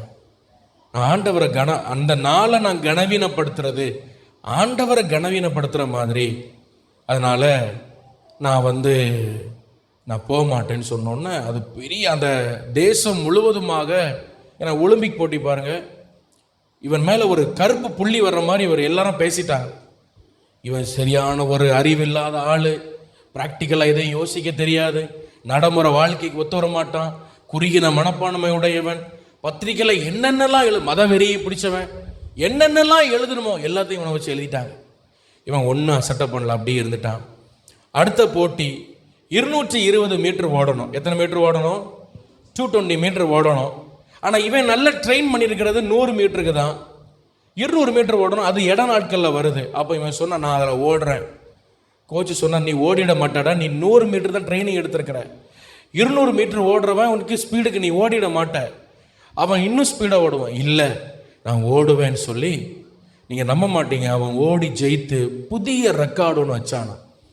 அப்போ தான் ஒரு வசனம் அவனுக்கு ஞாபகம் வந்துதான், என்னை கனப்படுத்தவில்லை, நான் என்ன பண்ணுவேன்? கனப்படுத்துவேன். ஹல்லேலூயா. என்னை கனப்படுத்தவில்லை, நான் கனப்படுத்துவேன். ஆண்டவர் சொன்ன வார்த்தை. நீங்கள் ஆண்டவரை கனப்படுத்துறீங்களா? ஆண்டவருக்கு பிரியமா? உங்களை பார்க்கும் பொழுது ஆண்டவருக்கு சந்தோஷம் இருக்கா? ஆண்டவருக்கு உங்களை பார்க்கும்போது அப்படியே உங்கள் மேலே ஒரு உருக்கம் வருதா? அந்த மாதிரி நீங்கள் வாழ்றீங்களா? Price the Lord. ஹல்லேலூயா. அதுதான் தேவ தயவு. அது வந்ததுன்னா ஹல்லேலூயா. எங்களுக்கு இப்போ ஊழியக்காரில் எங்களுக்கு உங்களை பார்க்கும் பொழுது ஒரு சந்தோஷம் வரணும். நான் பெருமையாக சொல்ல, அது வந்தாலே உங்களுக்கு ஒரு ஆசீர்வாதம். அது என்ன, நம்ம எவ்வளோ சொன்னாலும் இவங்க கேட்க மாட்டேங்காங்க, கீழ்ப்படிய மாட்டேங்காங்க அப்படின்னு ஒரு எண்ணம் வந்துட்டா அது உங்களுக்கு ஒரு கஷ்டம்தான். எங்கள் மேலே இருக்கிறவங்க எங்கள் மேலே ஒரு துக்கம் வந்து தான் அது எங்களுக்கு என்னது தான் சொல்லுங்க, அது எங்களுக்கு ஒரு வருத்தம் தான், அது எங்களுக்கு ஒரு கஷ்டம்தான். அது பிரைஸ் தி லார்ட். ஹல்லேலூயா. பவுல் தீமோத்தி அதில் ரொம்ப கரெக்டாக இருந்தார். பவுலை எந்த விதத்திலும் கஷ்டப்படுத்திடக்கூடாது மனசை. தீமோத்தி ஏன் அவ்வளோ பிளஸடாக ஆசீர்வாதமாக வாழ்ந்தார் சொல்லுங்க?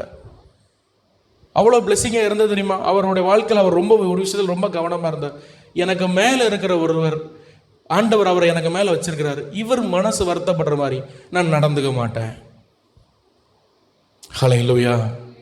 அது அவருக்கு ரொம்ப ஒரு பிளெஸிங்காக இருந்தது. அதே போல் ஆண்டவர் அதை தான் நம்மள்ட்ட எதிர்பார்க்கிறார். ஒரு ஆமேன் சொல்லுங்க. ஹல்லேலூயா, ஹல்லேலூயா. ஸோ ரெண்டாவது, உங்கள் மேலே ஒரு தேவ தயவு வரணும். வலது கரத்தை உயர்த்தி ஆண்டவர்கிட்ட கேளுங்க, ஏசப்பா உம்முடைய தயவு எனக்கு உண்டாகத்தக்க ஒரு வாழ்க்கை நான் வாழ எனக்கு கிருபைத்தார். எல்லாரும் கேளுங்க பார்ப்போம். உம்முடைய தயவு, உம்முடைய பிரியம் என் மேல் உண்டாகத்தக்க ஒரு வாழ்க்கை நான் வாழ எனக்கு கிருபை தாங்க ஆண்டவரே, எனக்கு கிருபை தாங்க ஆண்டவரே. நான் உங்கள் பிள்ளை தான், ஆனால் நான் உங்களை கோபப்படுத்த விடக்கூடாது. உம்முடைய தயவு என் மேல் உண்டாகத்தக்க, அதற்கு நான் எதையும் செய்ய என்னை ஒப்பு கொடுக்கிறேன்னு சொல்லுங்க. ஹல்லேலூயா, ஹல்லேலூயா. மூன்றாவதாக சங்கீதங்கள் புஸ்தகம் 60ஆம் சங்கீதம் 7வது வசனம். சங்கீதம் 60:7. ஒருத்தர் ஸ்பீடா வாசிங்க. முடிச்சிடறேன். மனாசே என்னுடையது, எப்ராயிம் என் தலையின் பெலன். ஒரு ஆமேன் சொல்லுங்க. அல்லேலூயா. இப்போ இங்கே ஒரு ஆசீர்வாதம் ஆண்டவர் எப்ராயிமை பார்த்து சொல்றாரு, அந்த கோத்திரத்தை பார்த்து சொல்றாரு. அவங்க ஏன் அந்த கோத்திரம் அவ்வளவு ஜெயமுள்ளதா இருந்தது அப்படின்னா, அவர்கள் கர்த்தருடைய தலையின் பெலனா இருந்தார்கள். எப்படி இருந்தாங்க? கர்த்தருடைய தலையின் பெலனா இருந்தாங்க. இன்னொரு வார்த்தையில் சொல்ல போனா, கர்த்தருடைய சிந்தனை உடைய ஒரு மனுஷனால அந்த கோத்திரத்துக்கு அப்படி ஒரு ஆசீர்வாதம் கிடைச்சது. கர்த்தருடைய சிந்தனை. பிசாசு உங்களை அழிக்கணும் அப்படின்னா அவன் உங்களுடைய சிந்தனையை தொடுவான்னு அடிக்கடி நான் சொல்றேன். இன்னைக்கும் நான் சொல்றேன், உங்க சிந்தனை ரொம்ப ரொம்ப முக்கியமானது. நல்லா கவனிங்க. ஒரு மனுஷன் எவ்வளோ பெரிய டேலண்ட் உள்ள மனுஷனாக இருக்கட்டும், எவ்வளோ பெரிய ஆளாக இருக்கட்டும், அவன் சிந்தனை சரியாக இல்லை ஸ்டெடியாக இல்லைன்னா ஒரு வேலையை ஒழுங்காக செய்யவே முடியாது. உண்மைதானே? அவங்க எவ்வளோ பெரிய கோல்டு மெடலிஸ்டாக இருக்கட்டும், எவ்வளோ பெரிய ஆளாக இருக்கட்டும், மைண்டை பிசாசு மைண்டு இல்லை சரியில்லைன்னா அவங்க. நேற்று நான் முடி வெட்டிட்டு வந்துட்டு இருந்தேன்.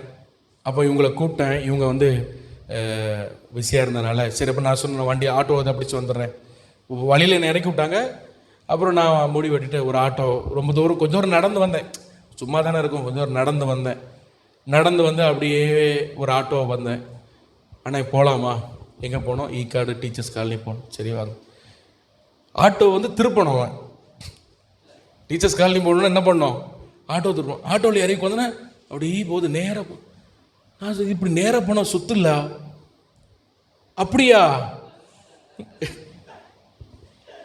இங்கே யாரையோ ஏற்றணும்னு சொன்னீங்களே. அப்படி நான் சொல்லவே இல்லை. ஆட்டோ போமான்னு கேட்டேன். ஏறியாச்சு. அவருக்கு மைண்டில் எதையோ ஒன்று யோசிச்சுட்டு இருக்கிறார். நான் அவரை கூப்பிடும் போது இப்படியே தான் உட்காந்துருந்தார். அப்போ அப்படி வண்டியை திருப்பினார். திருப்பி நேராக வந்தார். நான் அவருக்கு ரூட் சொல்லி கொடுத்துருக்கேன். ஏன்னா டக்கு டக்குன்னு அங்கே பார்க்குறாரு, டக்குன்னு ஆட்டோ ஸ்லோ பண்ணிடுறாரு, டக்குன்னு அங்கே எட்டி பார்க்குறாரு. என்னென்ன இல்லை, அவர் அதுதான் டீச்சர்ஸ் காலனி நினைச்சிட்டார். அதுதான் இன்னும் காக்கலூரையும் தாண்டலை அவர். அப்புறம் அவர் இறக்கத்தில் இறங்கணும், நேராக போகிறாரு. நேராக போயிட்டு அப்போ நினச்சேன், இது நேராக போகிறாரு, ஏதோ ரூட்டு பிடிச்சிருப்பார் போல, புது ரூட்டாக இருக்க முடியாது. திடீர்னு இன்னும் டக்குன்னு பிரேக் பிடிக்கிறார். ஒன்று திருப்புறாரு. எதுக்குண்ணே? அது அங்கே டிராஃபிக்காக இருக்கும். அப்போ இப்படியே போயிருக்கலாம். அங்கே தான் போகிறேன். ஹல்லேலூயா. எல்லாம் திருவள்ளூரில் எல்லா ரூட்டும் தெரியும். ஆனால் என்ன சரியில்லை? மைண்டு நல்ல மைண்ட், நல்ல மனுஷன். அவருக்கு ஒரு பிரச்சனை கிடையாது. சிந்தனை குழம்பி இருக்கு. Praise the Lord. Hallelujah, hallelujah. பிசாசு இன்னைக்கு நிறைய கிறிஸ்தவர்கள் இப்படி தான் வச்சிருக்கிறான். அவங்க மனநிலையை அவன் தொட்டு வச்சிருக்கிறான். ஆனால் ஆண்டவர் யோசேப்பை பார்த்து சொல்றாரு, அவனுடைய கோத்திரத்தை பார்த்து சொல்றாரு, யோசேப்பு, உன் கோத்திரம் என் தலையினுடைய பெலன். சத்தமா சொல்லுங்க. என் தலையினுடைய எப்ராயிமின் தலையின் பெலனா இருக்கும்.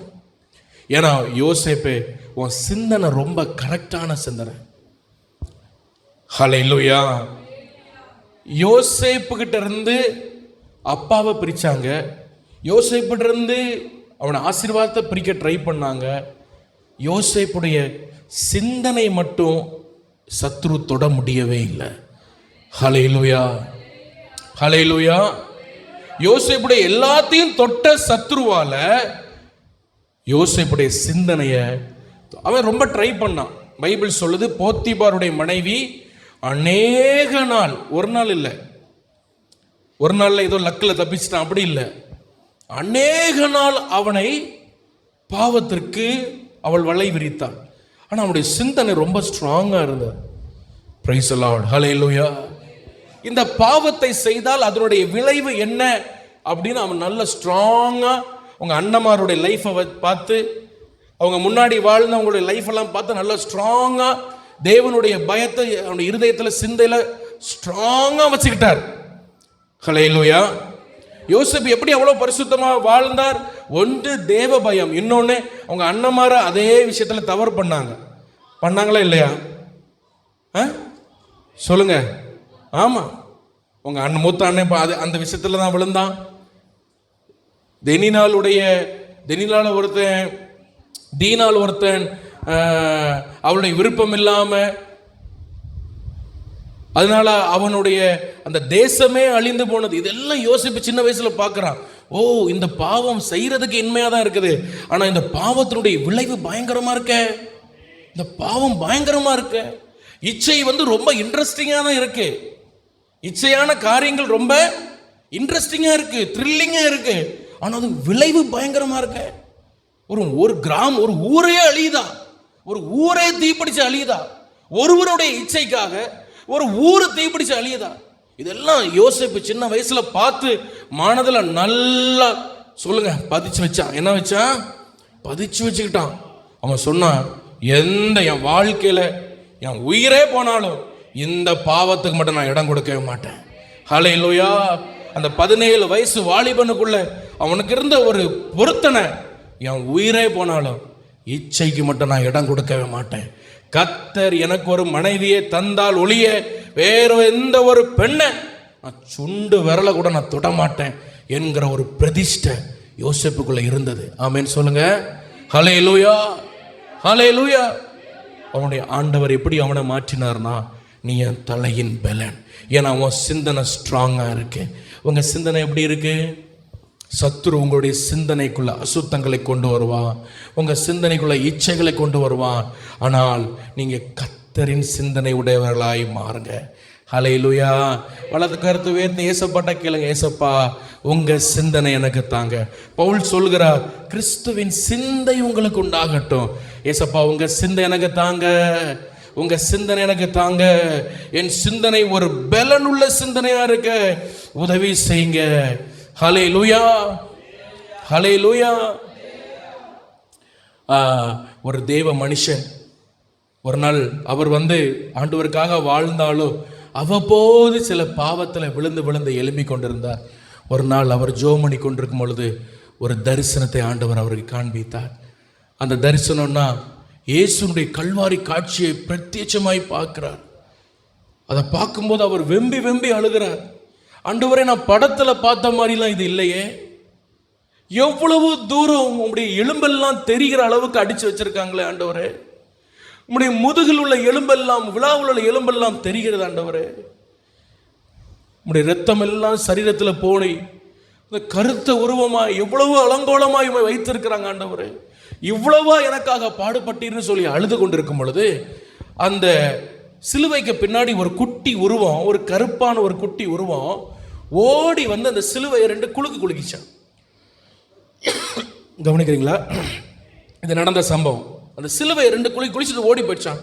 அந்த சிலுவையை குலுக்கும் பொழுது அந்த சிலுவை இன்னும் ஆழமாய் விழுந்துதான். அந்த குண்டுக்குள்ள விழும் பொழுது அந்த கையில் இருக்கிற அந்த ஆணி, அந்த காலில் இருக்கிற ஆணிகள் அப்படியே அந்த சரீரத்தை இன்னும் வேதனைப்படுத்த, இன்னும் கிழிக்க, இயேசு இன்னும் சத்தமாய் கதறினாரா அந்த வலி தாங்க முடியாம. இதை பார்க்கும் பொழுது இவருடைய இருதயம்லாம் உடைகிறது. தரிசனத்துல பார்க்கிறார், லிட்டரலா அழுறார். ஐயோ ஐயோ ஆண்டவரே, யாரது யாரது யாரது. கொஞ்ச நேரம் கழித்து மீண்டும் அந்த உருவம் ஓடி அந்த சிலுவையை மீண்டும் ஒரு குலுக்கிச்சு. மீண்டும் அந்த சிலுவையில் இருந்த இயேசு மீண்டும் ஒரு டொப்புன்னு கீழே விழுந்தார். அந்த சிலுவை அப்படி ஒரு இறங்கிச்சு பாருங்க. அந்த சரீரம் இன்னும் கீழே போச்சு. அந்த சரீரத்தில் கை கால்கள் இன்னும் இழுக்கப்பட்டது, முதுகு இன்னும் கீழே தேஞ்சது. இன்னும் இயேசு சத்தம் விட்டார். 3வது விஷயம் அதே போல இவருக்கு ஒரே கோபம். அந்த உருவத்தை பிடிச்சு ஏதாவது பண்ணணும். ஏசப்பா ஏசப்பா ஏசப்பான்னு அந்த தரிசனத்தில் சத்தம் போடுறார். கடைசியில் 3வது விஷயம் அதே போல அந்த சரீரம், அந்த உருவம் சிலுவை உழுக்கும் பொழுது அப்படி மீண்டும் இயேசு கீழே விழுந்தாரா. அடுத்து ஆண்டவரை போதும், என்னால் தாங்க முடியல, என்னால் இதை பார்க்க முடியல, என்னால் பார்க்க முடியல, இருதயெல்லாம் உடையுது. யார் அந்த உருவம்? அந்த உருவம் யாருன்னு சொல்லுங்க. நான் இன்னைக்கு ஒரு வழி பண்ணிடுறேன். அந்த உருவம் யாருன்னு சொல்லுங்க, நான் விட மாட்டேன். அவ்வளவு கோபத்தோடு எரிச்சலோடு ஏன் இயேசுவையுடைய சிலுவையில தொங்கிக் கொண்டு இயேசுவை கஷ்டப்படுத்துற அந்த உருவம் யாரு? இயேசு சொன்னாராம், மகனே, நீ தான் அந்த உருவம், நீ தான் அந்த மனுஷன். உன்னுடைய பாவங்கள் தான் என்னை வேதனைப்படுத்துகிறது. உன்னுடைய பாவங்கள் தான் என்னை கஷ்டப்படுத்துகிறது. ஏசப்பா, நானா என்னை மன்னியும், என் பாவங்கள் எல்லாம் மன்னியும். அழுதாராம். அவர் எழுதின பாட்டு உலகத்தை அசைத்தது. சிலுவை நாதர் இயேசுவின் பேரொளி வீசிடும் கண்கள் கண்டேன். ஹல்லேலூயா.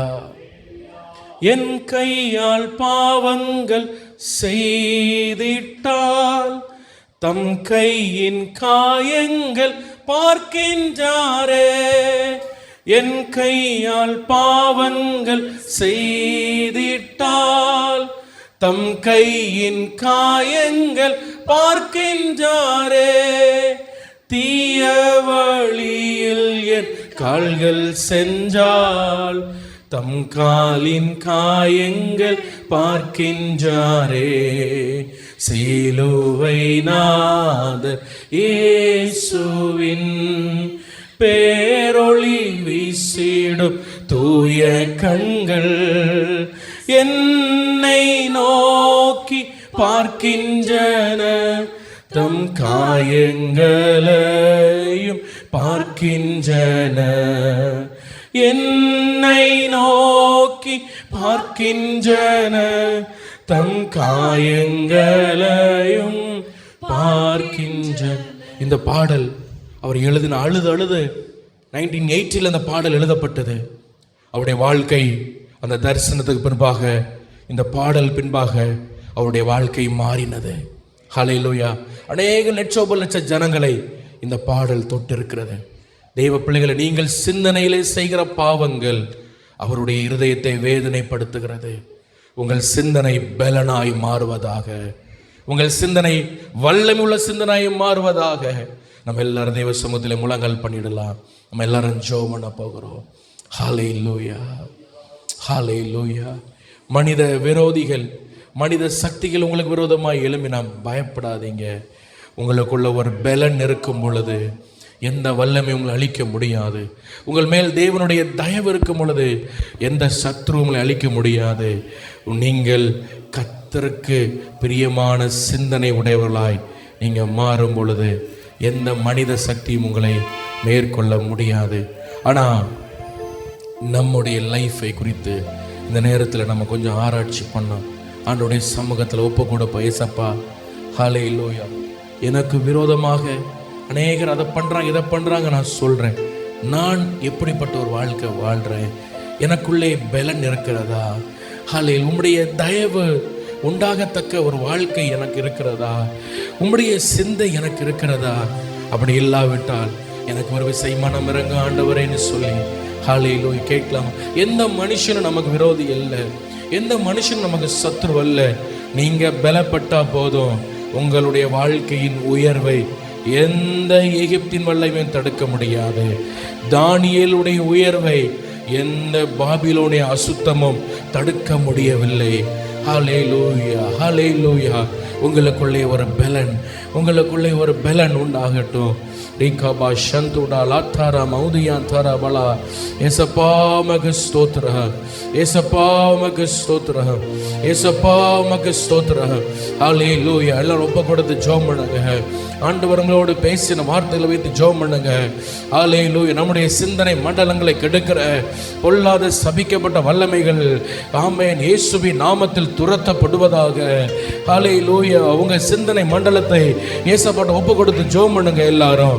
ஏசப்பா, எனக்கு இந்த வருகிற இந்த அசுத்த எண்ணங்கள், அசுத்த கிரியைகள் என் சிந்தனையை ஒரு நாளும் தொடக்கூடாது. ஓ ஹல்லேலூயா. கல்வாரி சிலுவையிலே ஏசப்பா எனக்காக ரத்தம் சிந்தினீரே, அந்த ரத்தம் என் சிந்தனையில விழட்டும் என்று சொல்லி ஒப்பு கொடுங்க. அந்த ரத்தம் என் சிந்தனையில் விழட்டும் என்று சொல்லுங்க. இயேசுவின் நாமத்தில் இப்பொழுது கல்வாரி இயேசுவின் ரத்தம் உங்கள் சிந்தனை மண்டலை விழுவதாக, உங்கள் சிந்தனை மண்டலை விழுவதாக. எல்லா அசுத்த சிந்தனைகள், கர்த்தருக்கு பிரியமில்லாத சிந்தனைகள் வாழ்க்கை விட்டு மாறட்டும். ஆண்டவர்கிட்ட ஒப்பு கொடுங்க, ஒப்பு கொடுங்க. ஹல்லேலூயா. குழப்பங்கள், வீணான குழப்பங்கள், பய சிந்தனைகள், பதட்டங்கள், வீணான பதட்டங்கள் சிந்தனை விட்டு மாறுவதாக. எல்லாரும் கரங்களை தட்டி ஆண்டவரை ஸ்தோத்திரம் பண்ணுவோம். உற்சாகமாய் ஆண்டவரை ஸ்தோத்திரம் பண்ணுவோம். ஹல்லேலூயா, ஹல்லேலூயா, ஹல்லேலூயா. இப்பொழுது சிந்தனை மண்டலத்தை கர்த்தருடைய ஆவியானவர் ஆட்கொள்வாராக. தேவ வல்லமை ஒவ்வொரு பிள்ளையும் ஆட்கொள்வதாக. ரீபாலா சந்துடா ரீகாட்டாலா ரபௌடிதியா துரபரபரபா. சிந்தனை மண்டலங்களை தொடுகிற குழப்பங்களையும் அசுத்தங்களையும் பலவீனங்களையும் போராட்டங்களையும் பயங்களையும் சிந்தனைக்குள் போட்டு தேவ பிள்ளைகளை குழப்புகிற திசை திருப்புகிற பொல்லாத ஆவியை இயேசுவின் நாமத்தில் உன்னை கடிந்து அப்புறப்படுத்துகிறேன். இயேசுவின் நாமத்தில் உன்னை கடிந்து அப்புறப்படுத்துகிறேன். இயேசுவின் நாமத்தில் உன்னை கடிந்து அப்புறப்படுத்துகிறேன். வெளியேறி போ. இயேசுவின் நாமத்தில் கடிந்து கொள்ளுங்க, கடிந்து கொள்ளுங்க. நீங்க ஜெபம் பண்ணுங்க, நீங்க ஜெபம் பண்ணுங்க. என் சிந்தனை மண்டலத்தை போராடுகிற பொல்லாத ஆவியை இயேசுவின் நாமத்தில் போன்னு நீங்க சொல்லுங்க. வாய்களை திறந்து சொல்லுங்க, வாய்களை திறந்து சத்துருவை எதிருங்க. ஹல்லேலூயா, ஹல்லேலூயா.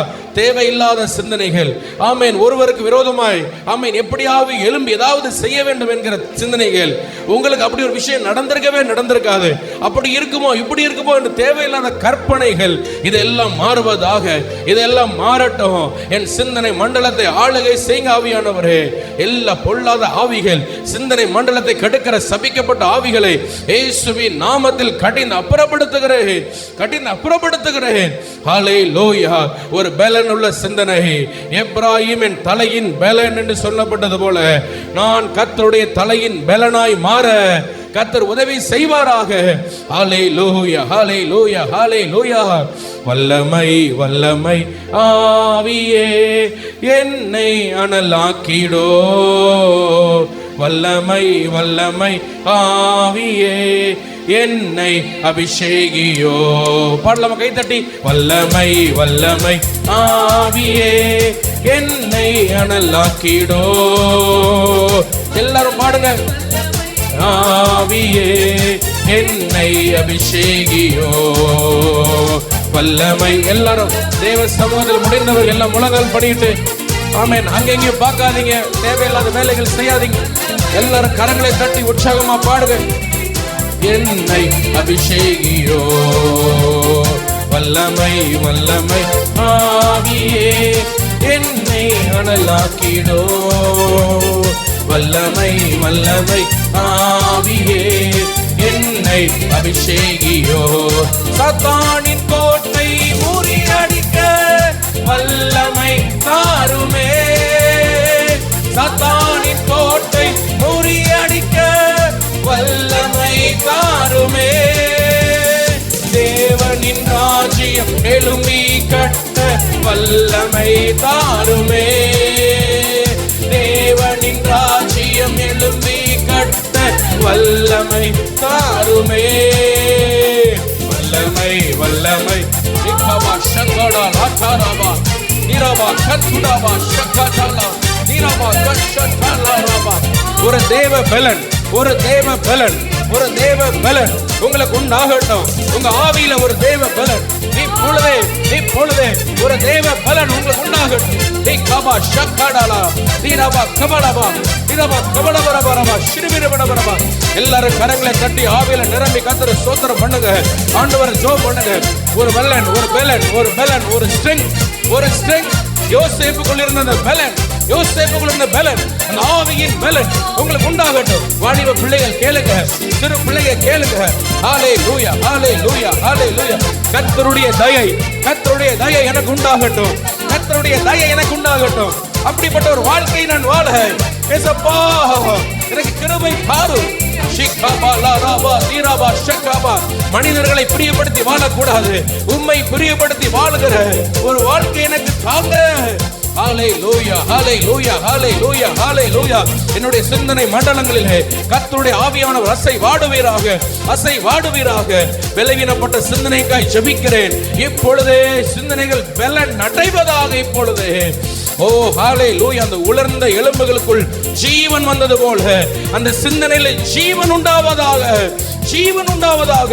உன்னுடைய பிள்ளைகள் தரிசனங்களை பார்ப்பார்களாக, சொப்பனங்களை பார்ப்பார்களாக, ஆவியில உன்னத கிரியைகளை காரியங்களை பார்ப்பார்களாக, பரலோக தரிசனத்தை பார்ப்பார்களாக, தேவ தூதர்களை பார்ப்பார்களாக, இயேசுவை பார்ப்பார்களாக. இந்த உலகத்துக்கான காரியங்கள், பூமிக்குரிய சிந்தனைகள் அழிக்கப்படுவதாக, பூமிக்குரிய சிந்தனைகள் அழிக்கப்படுவதாக. ஹல்லேலூயா ஹல்லேலூயா ஹல்லேலூயா. ஆவியின் வரங்களினால் என்னை நிரப்பிடோ, ஆவியின் வரங்களினால் என்னை நிரப்பிடோ. கனிகளை கொடுத்து சாட்சியாய் வாழ்ந்துமை மகிமை படுத்துவே, கனிகளை கொடுத்து சாட்சியாய் வாழ்ந்துமை மகிமை படுத்துவே. வல்லமை வல்லமை ஆவியே என்னை அனலாக்கிடோ, வல்லமை வல்லமை ஒரு தேவ பலன். நன்றி அப்பா.